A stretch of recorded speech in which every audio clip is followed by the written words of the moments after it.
بسم اللہ الرحمن الرحیم۔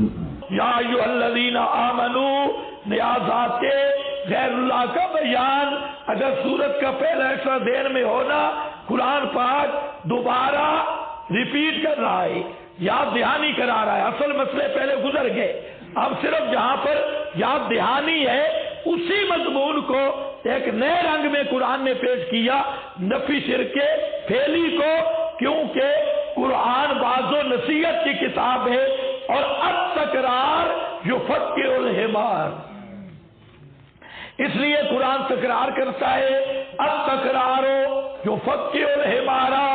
یا ایھا الذین آمنوا، اے ایمان والو، انما الخمر والمیسر، بے شک خمر شراب، والمیسر اور جوا، والانصاب والازلام اور انصاب نشانہ ہے معبودان باطل، والازلام اور تیروں سے قسمت معلوم کرنا، رجسن، کیا ہے رجسن؟ نرا گندے، رجسن نری پلیتی ہے، من عمل الشیطان، شیطان کے عمل سے، فاجتنبوہ ہو، پس بچ جاؤ اس سے تاکہ تم کامیاب ہو سکو۔ یا ایھا الذین آمنوا، یہاں پر بات ذرا سمجھنی ہے، یہاں اصل مقصود کیا ہے؟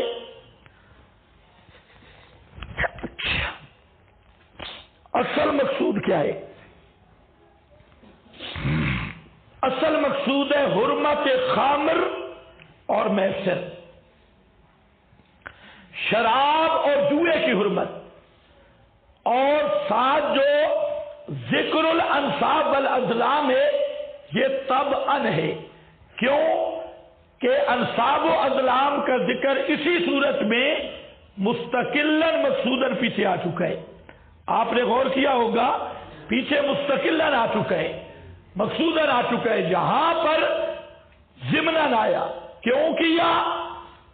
شراب اور جوئے سے نفرت پیدا کرنے کے لیے ازلام انصاب کا ذکر کیا۔ بات سمجھو، جو آدمی توحیدی بن جائے نا اس کو شرک سے نفرت ہو جاتی ہے، اور توحیدی آدمی شرک کا سخت دشمن ہوتا ہے۔ صحابہ جب توحیدی بنے انہوں نے صفا مروہ پہ جانا چھوڑ دیا، انہوں نے کہا ہم نہیں جاتے، کیوں؟ ادھر مشرک پھرتے، ہم نہیں جاتے، یہاں تک نفرت۔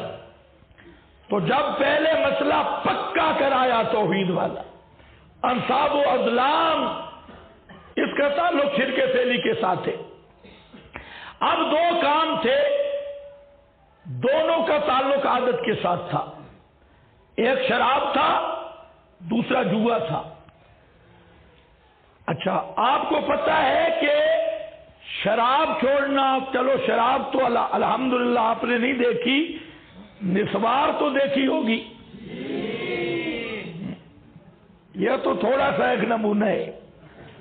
اگر میں کہوں نا آپ کتنے بڑے وفادار بزرگ بیٹھے، لیکن میں کسی کو کہوں کہ آج کے بعد نسوار نہیں رکھنی،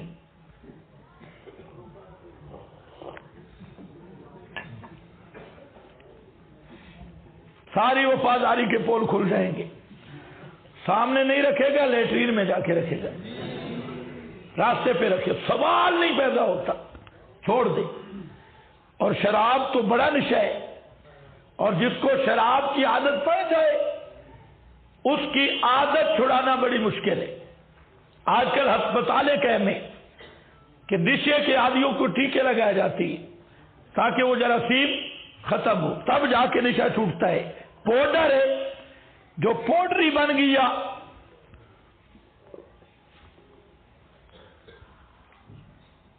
وہ پوچھی ہوئی سرکار ہے، وہ کبھی بھی واپس آنے والا نہیں۔ کبھی پاؤڈریوں کی گپ شپ سنو، ہم ایک دن گزرے، وہ ہمارے مدرسے کے سامنے 2-4 پاؤڈری بیٹھے ہوتے، گپے لگاتے۔ ہم ایک دن جا رہے تھے، ہم نے کہا ذرا یہ ٹسکا بھی اٹھائیں، یہ کیا کہہ رہے ہیں، ان کی گفتگو سنیں۔ تو ایک کہہ رہا تھا کہ میں کشمیر فتح کرنے جا رہا ہوں، دوسرا کہہ رہا تھا کہ تھوڑا ٹھہر جا.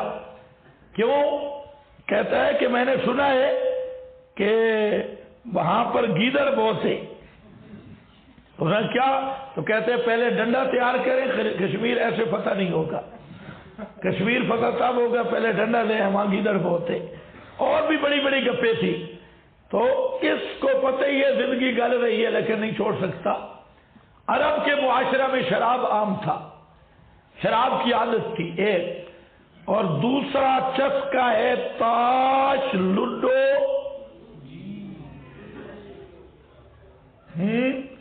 شطرنج. وہ تو آپ نے نہیں دیکھی ہوئی, لیکن موبائلوں والے گیم تو دیکھی ہوئی ہے کہ ایسے بے ایمان یہاں پر بھی بیٹھے ہیں جو مجھے پتا ہے کہ وہ سبق کے دوران بھی کھیل کھیلتے رہتے ہیں. ایسے شیاطین ہیں, اور کچھ کو میں اب پہچان بھی گیا ہوں.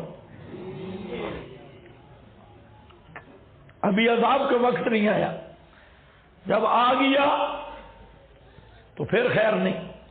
تو یہ عادت چھوڑنی مشکل ہے. چسکا پڑ گیا نا, چسکا چھڑانا بہت مشکل ہوتا ہے. اب ان دو چیزوں کو چھڑوانا تھا, جوا, شراب. اسلام کی حکمت دیکھو, سورہ بقرہ میں تھوڑا سا حکم آیا, پھر سورہ نساء میں اور تھوڑا سا حکم آیا.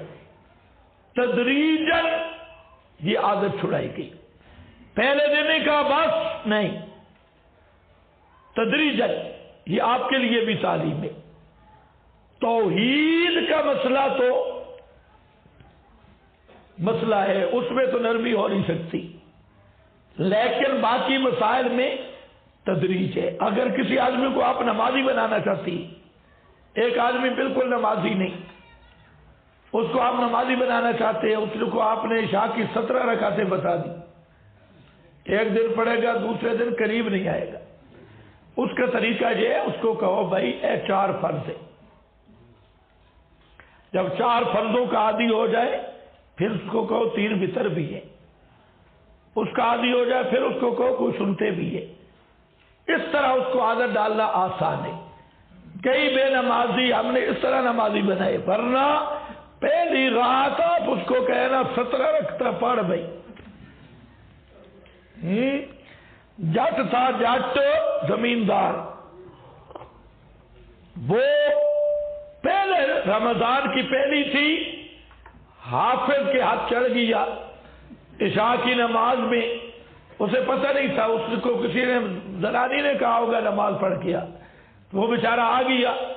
حافظ صاحب نے تو 2 پارے سیکھے, 2 پارے پڑھ گیا. پتہ نہیں حافظوں کو بیماری کیا ہے, مجھے نہیں سمجھ آتی.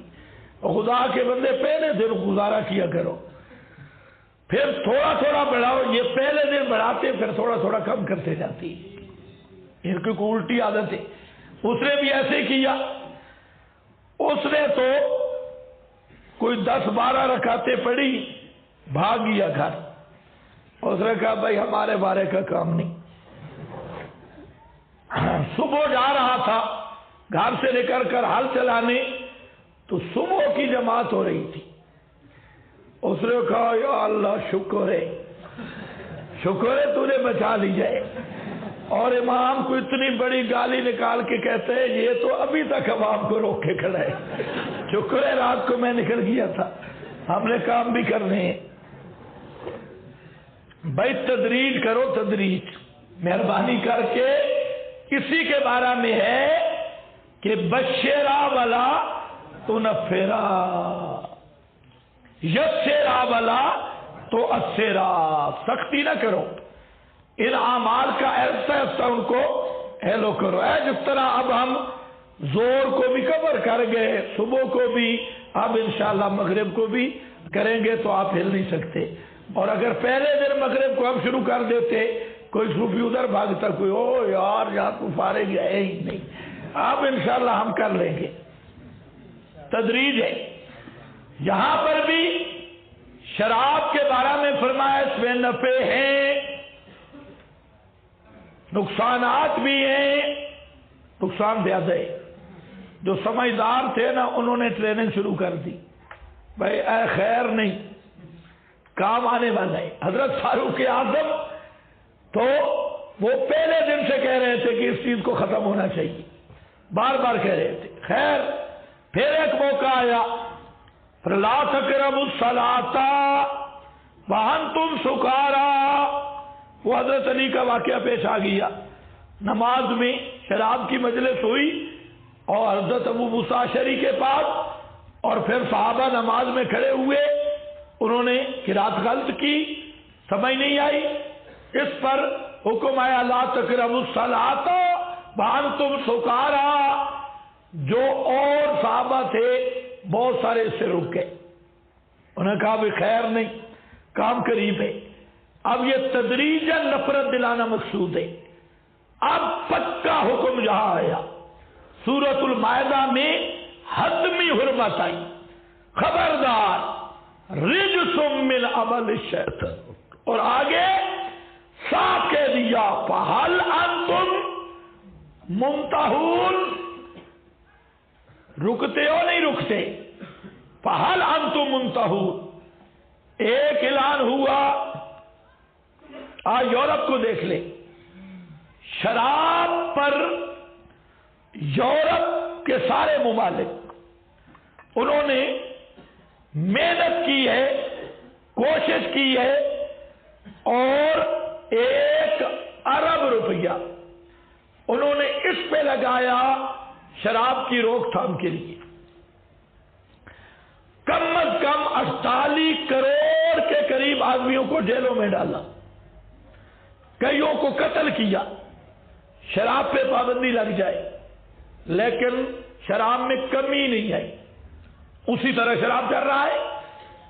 ہر معاشرہ دنیا کا اس لعنت سے نہیں نکل سکا، لیکن یہ تربیت محمدی تھی، یہ بھی آپ کے معجزات میں سے آپ کی تربیت کا وہ اثر ہے۔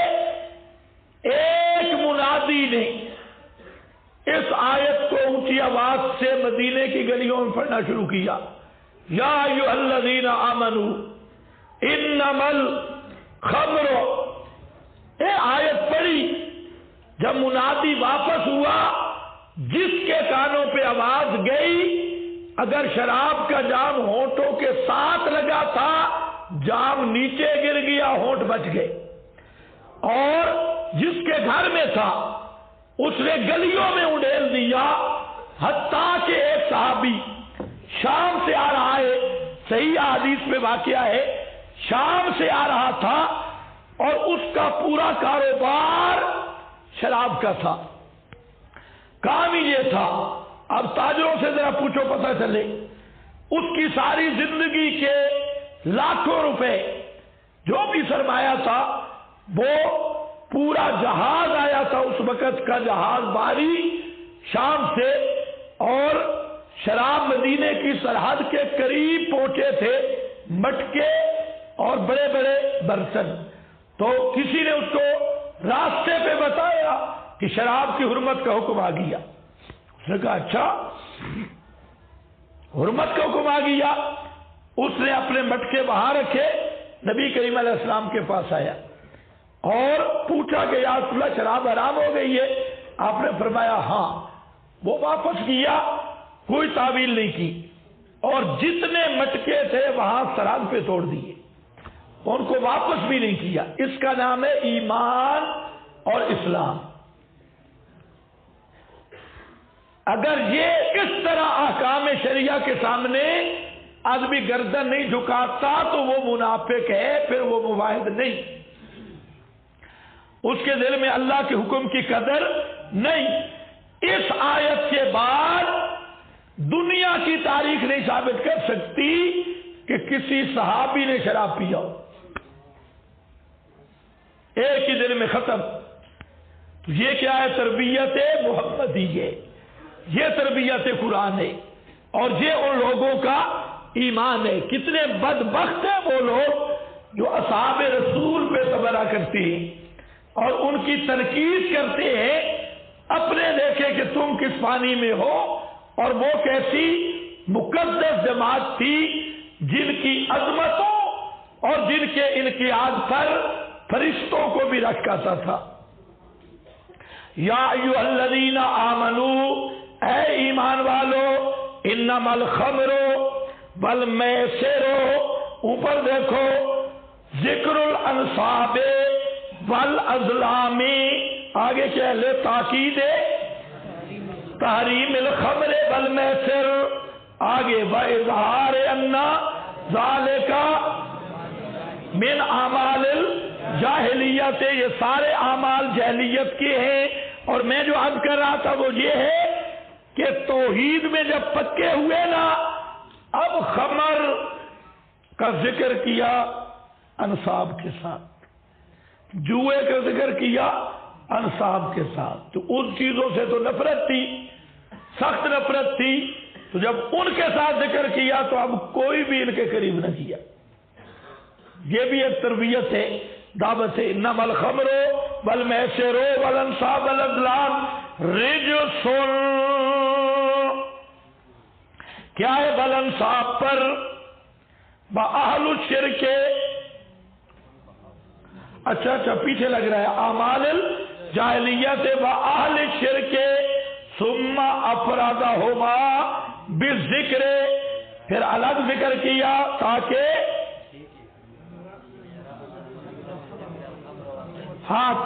دکھلائے کہ مقصود ذکر سے خمر اور میسر ہے، کشاف، یہ بات میں نے بیان کی، اصل مقصود کیا ہے۔ بل انصاب پہ بات ہو چکی ہے، ازلام پہ بھی ہو چکی ہے۔ رجس من عمل الشیطان فاجتنبوہ، بچ جاؤ اس سے، اذا کان الامر کذالک، جب یہ شیطانی عمل ہے تو اس سے بچ جاؤ۔ ہاں بھئی، کیا عبارت ہے؟ پڑھو بالکل باریک ہے۔ اقتصت هذه الآیت، ہاں اس عبارت کی غرض ہے آج کے روشن خیالوں کے منہ پہ جوتا لگانا۔ آج کے روشن خیال کہتے ہیں کہ منع تو کہیں نہیں آیا،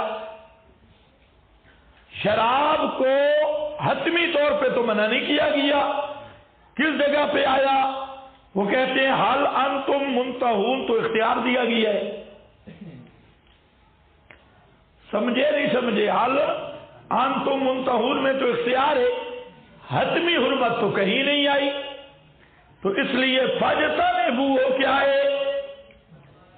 اقتضت هذه الآیہ، یہ آیت تقاضا کر رہی ہے تحریم الخمر، خمر کی حرمت کا، من الوجہین، دو وجہ سے، ایک رجس،